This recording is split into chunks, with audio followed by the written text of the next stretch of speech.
Selamat malam, Kaltim Headline Malam kembali hadir bersama saya, Rosmi Rahmat. Sejumlah informasi penting akan kami hadirkan untuk Anda dan berikut di antaranya. Kita awali Kaltim Headline Malam edisi kali ini. Badan Narkotika Nasional Kota Balikpapan sepanjang tahun 2020 mengungkap sebanyak 8 kasus narkoba dengan tersangka 9 orang. Berikut informasinya. Bertempat di Aula BNN Kota Balikpapan pada Selasa pagi, Kepala BNNK Kota Balikpapan mengumumkan pengungkapan sepanjang tahun 2020. Dalam tahun ini sebanyak 8 kasus peredaran narkoba berhasil diungkap dengan jumlah tersangka 9 orang. Jumlah pengungkapan kasus sendiri jauh menurun dibandingkan dengan tahun 2019 silam, hanya saja untuk jenis narkotika yang berhasil diungkap berbagai jenis. Berbeda pada tahun sebelumnya, hanya jenis sabu-sabu. Kepala BNNK Balikpapan mengatakan pada tahun 2020, semua tersangka hanya pria dan sudah memenuhi target yang ada, di mana target yang diberikan hanya 4 kasus saja, namun BNNK mampu mencapai 8 kasus pengungkapan narkoba di Kota Balikpapan.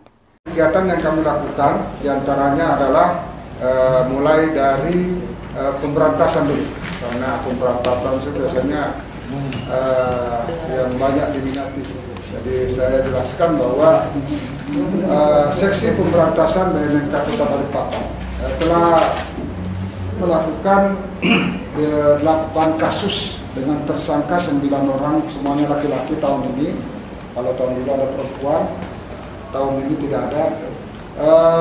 Ini sebenarnya melebihi target. Kami hanya target 4, ini adalah 100% lebihnya, karena kami bisa melakukan efisiensi anggaran sehingga bisa tercover 8 kasus. Kalau melihat jenis barang bukti, mungkin barang buktinya tidak sebanyak tahun 2019 yang lalu.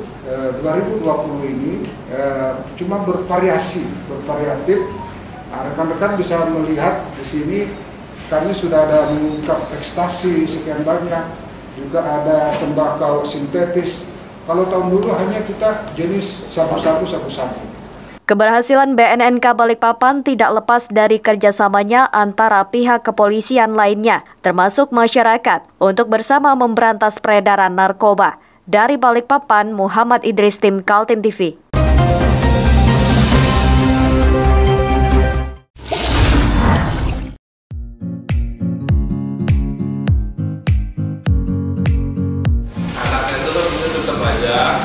Cara mudah beriklan digital di Kaltim TV.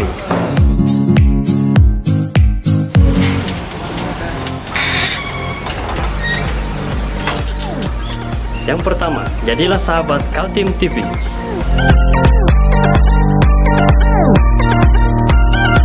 Dengan Rp1 juta, para sahabat mendapat 20 kali tayang di slot berita kamu.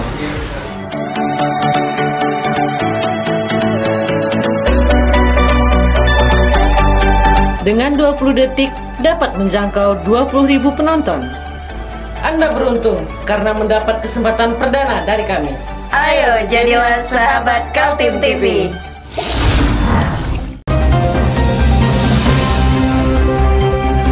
Antisipasi kelangkaan bahan bakar minyak dan gas LPG jelang libur Natal dan Tahun Baru, Pertamina Kalimantan telah menyediakan stok hingga pelosok terluar. Berikut informasinya. Jelang libur Natal dan Tahun Baru, Pertamina lakukan langkah-langkah antisipasi agar tidak terjadi kelangkaan stok bahan bakar minyak dan kelangkaan gas LPG. Diprediksi jumlah konsumsi bahan bakar minyak jenis premium akan mengalami kenaikan sebesar 1% dari jumlah kebutuhan harian 2.930 kiloliter. Petralet mengalami kenaikan 2% dari jumlah konsumsi normal harian 3.101 kiloliter. Pertamax mengalami kenaikan 1% dari konsumsi normal harian sebesar 584 kiloliter per hari. Untuk konsumsi gas oil seperti Solar, Dexlite, dan Pertamina Dex secara umum mengalami penurunan sebesar 2,3%. Mengacu pada data Nataru 2019, namun kebutuhan akan gas oil tetap disiagakan sesuai kebutuhan. Sementara untuk kebutuhan LPG diprediksi akan naik sebesar 5% dari rata-rata stok normal bulanan 1.657 metrik ton. Dan penambahan LPG 3 kg telah dilakukan sejak 2 minggu terakhir. Kawan sekalian, dalam rangka menghadapi Natal dan Tahun Baru ini, Pertamina Marketing Operation Region 6 kita melaksanakan beberapa langkah ya dalam rangka memastikan pelayanan masyarakat berjalan dengan baik dan aman. Yang pertama, kita sudah membentuk Satgas ya dari mulai tanggal 7 Desember kemarin.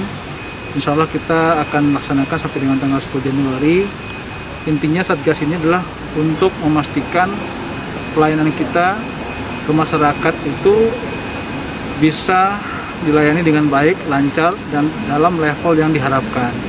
Ya, kemudian berikutnya lagi kita juga berkoordinasi dengan instansi terkait ya, kepolisian, Pemda, LLAJR, Dinas Perhubungan untuk memastikan layanan kita berjalan dengan baik. Kemudian angkutan kita, mobil tangki ya, merah putih ataupun biru putih ini bisa jalan ke lokasi-lokasi dengan aman. Kemudian yang lainnya lagi kita mempersiapkan SPBU maupun lembaga penyalur kita lainnya supaya kondisi-kondisi tertentu ya, jalur wisata, kemudian poros-poros utama seperti Balikpapan Samarinda, kemudian Samarinda ke Berau itu aman ya. Jadi sehingga SPBU kita ada. Nah, kita mensiagakan semua SPBU yang ada di jalur utama tersebut tetap tersedia BBM-nya. Kemudian masyarakat juga yang lalu lalang dalam rangka wisata, mengunjungi keluarga, kemudian juga dalam rangka beribadah, itu bisa beribadah berpindah kota dengan baik, tentunya dengan ketersediaan BBM dan juga LPG yang dimasyarakat. Dengan adanya upaya penambahan stok baik BBM dan LPG, diharapkan tidak terjadi kelangkaan di masyarakat pada perayaan Natal dan Tahun Baru mendatang. Dari Balikpapan, Muhammad Idris, tim Kaltim TV.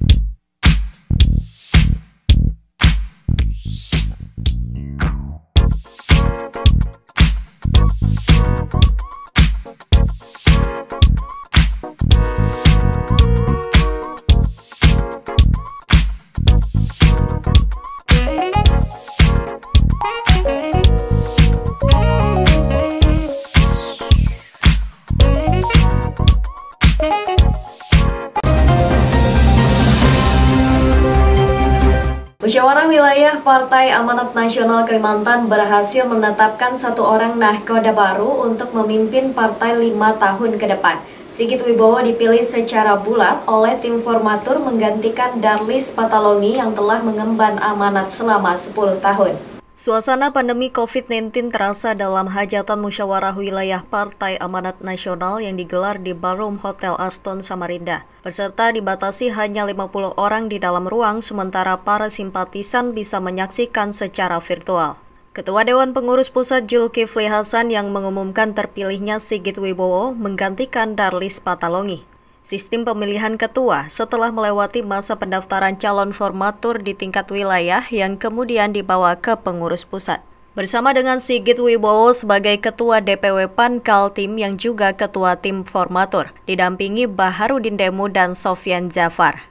Pesaing Sigit yakni Erwin Isharudin didaulat menjadi majelis pertimbangan partai. Pertama begini, ini kan keputusan DPP dan memang musyul itu berbeda dari musyul-musyul sebelumnya. Kalau untuk tahun 2020 ini memang yang menentukan tim formatur dan ketua terpilih itu DPP. Nah, sebagai kader, selaku kader harus menghormati dan tunduk kepada apa yang diputuskan oleh DPP. Nah, begitu. Jadi ya ini keputusan DPP dan dihormati. Tidak boleh ada satupun kader di PAN, di Kaltim ini tidak tunduk kepada aturan yang sudah diputuskan oleh DPP. Harapannya Bang, setelah terpilihnya Sigit? Harapannya, pertama ini kan kalau harapannya insya Allah kami bersama dengan ketua terpilih ini kan pasti bahu-membahu bekerja sama dalam rangka untuk meningkatkan perolehan suara PAN di Kaltim. dan saya kira insya Allah ya target kami harus naik. Sejumlah harapan muncul dari para kader-kader PAN, diantaranya berharap Sigit Wibowo yang kini Wakil Ketua DPRD Kaltim mampu menjadi lokomotif partai ke arah perubahan yang lebih baik. Selamat atas terpilihnya saudaraku Sigit Wibowo SE. Insya Allah tidak ada arah pemerintah dia akan menjadi Ketua DPRD Kaltim. Yang jelas harapan-harapan kami sebagai kader maupun sebagai pengurus sekaligus sebagai anggota DPRD Provinsi Kaltim agar supaya konsolidasi ditingkatkan. Untuk infrastruktur partai itu sangat dibutuhkan di masa-masa. Sementara Darlis Patolongi yang menjadi Ketua PAN selama 10 tahun diminta oleh Ketua Umum Zulkifli Hasan menjadi pengurus partai level pusat. Tim Kaltim TV Hardin melaporkan.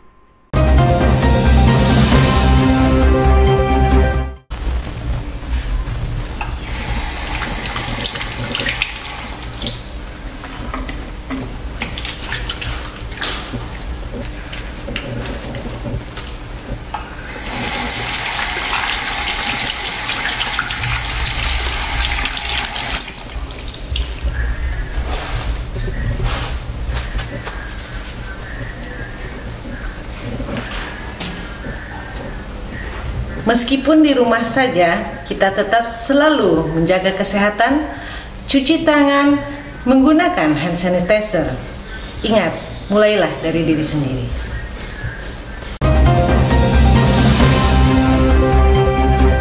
Kita beralih ke informasi selanjutnya. Sejumlah harapan muncul agar Partai Amanat Nasional Kalimantan Timur di bawah nakoda baru Sigit Wibowo membawa arah baru pada masa jabatan 5 tahun ke depan.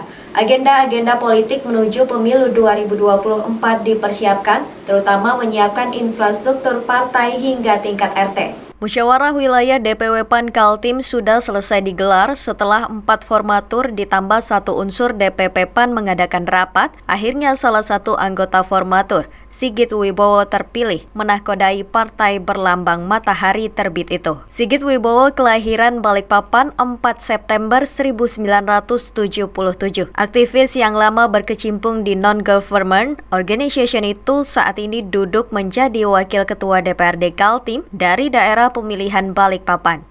Ya tentu saja kami berharap pengurus baru bisa senantiasa meningkatkan solidaritasnya sama kader, kemudian kepeduliannya kepada masyarakat sebagaimana apa yang disampaikan oleh Ketua Umum tadi, agar teman-teman menempatkan bahwa berpolitik itu adalah untuk kegiatan sosial kemasyarakatan. Jadi mudah-mudahan itu dipegang teguh sehingga semua kader bisa berpolitik melalui Partai Amanat Nasional dengan baik, tanpa melupakan amanah masyarakat, amanah rakyat, gitu ya.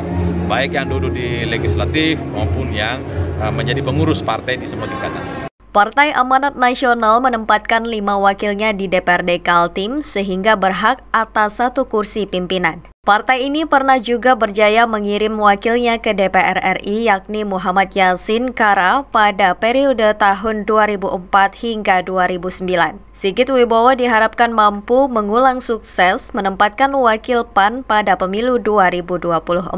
Dengan terpilihnya Pak Sigit ini harapannya seperti apa? Yang pertama ya kita ucapkan selamat atas terpilihnya saudaraku Sigit Wibowo SE. Insya Allah tidak ada arah pemerintah dia akan menjadi Ketua DPRD Kaltim. Yang jelas harapan-harapan kami sebagai kader maupun sebagai pengurus sekaligus sebagai anggota DPRD Provinsi Kaltim agar supaya konsolidasi ditingkatkan. Untuk infrastruktur partai itu sangat dibutuhkan di masa-masa mendatang. Harap agar supaya itu pertama konsolidasi. Dia ketua terpilih ini harus lebih banyak turun ke lapangan, melihat perkembangan apa yang terjadi. Tim Kaltim TV melaporkan.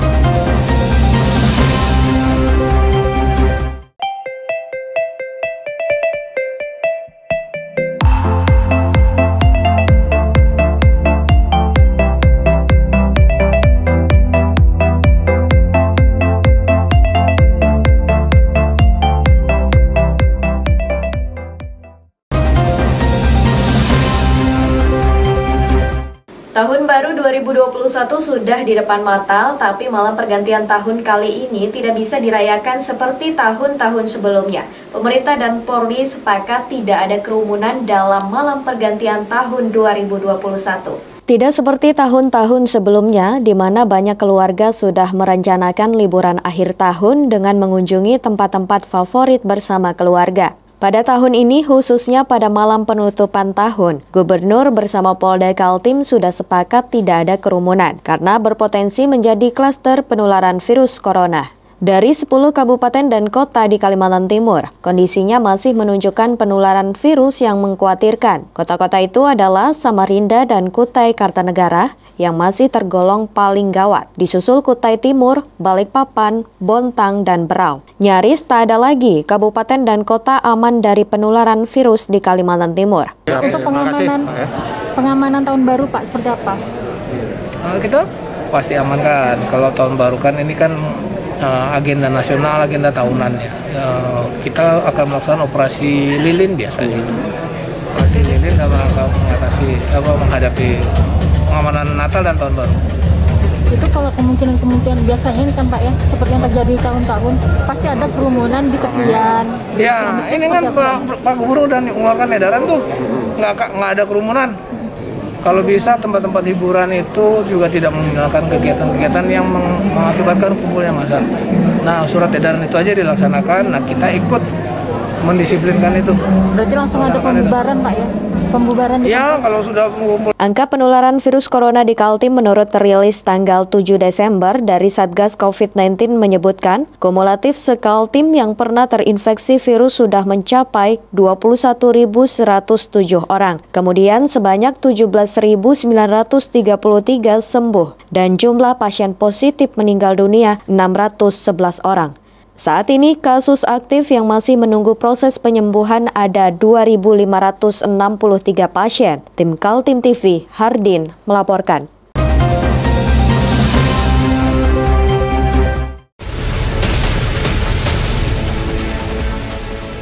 Mari kita memerangi virus corona dengan mematuhi imbauan pemerintah. Stay at home.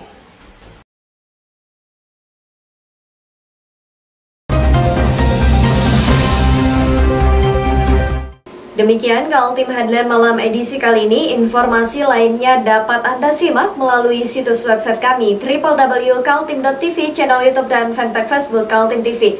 Jangan lupa untuk selalu patuhi protokol kesehatan. Saya Rosmi Rahma bersama kerabat kerja yang bertugas pamit undur diri. Selamat malam dan sampai jumpa.